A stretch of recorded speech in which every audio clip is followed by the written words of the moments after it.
See the factors which determine the climatic changes from different parts of the countries.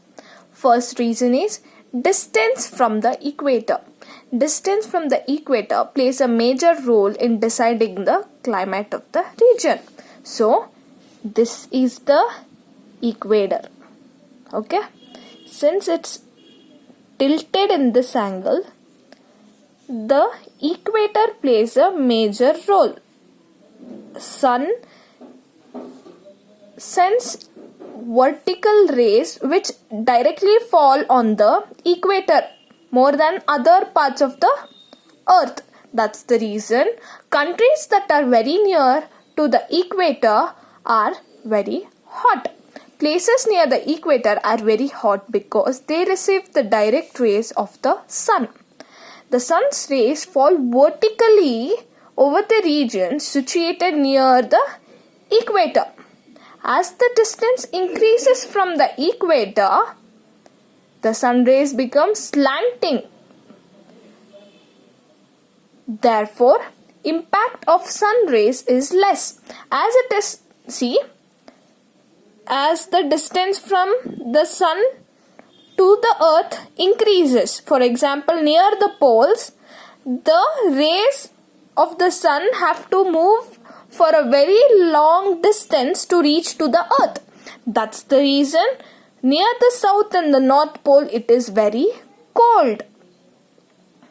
This is why the poles are colder than the equatorial regions. Second factor is the altitude. Height above the sea level is also important to determining the climate of a place. The higher a place is above the sea level, it is cold. The colder it is. This is because in the troposphere, as we move higher, the temperature decreases. This is the reason that the mountain peaks remain snow covered throughout the year. It is not so in the plains. So what are they trying to tell is, if this is the sea level, the mountains are at this range. Yes or no? At this point of time, I will explain you it with a diagram. This is the sea level and these are the mountains. So, in the sea level and near the sea level, the regions are hot. But as you go up,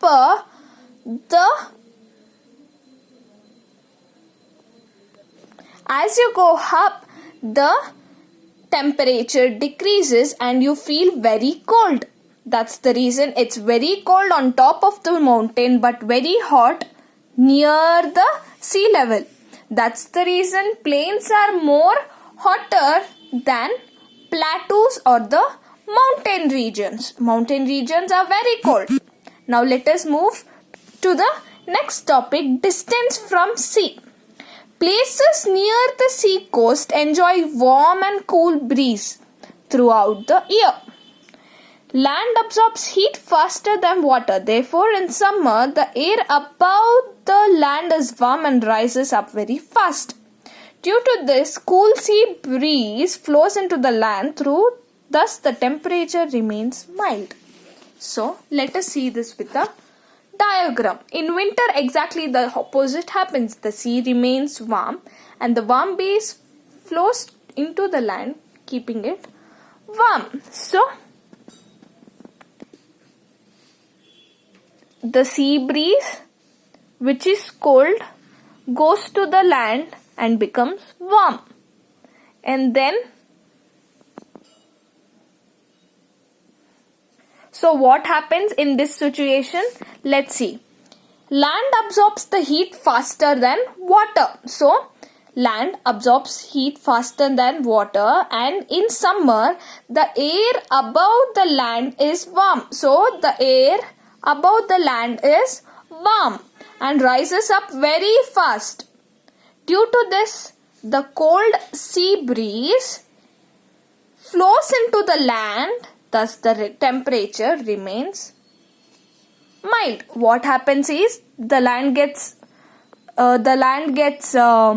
heated up very fast. Because it is heated up, it rises very fast. That time the cold breeze of the sea blows on the land.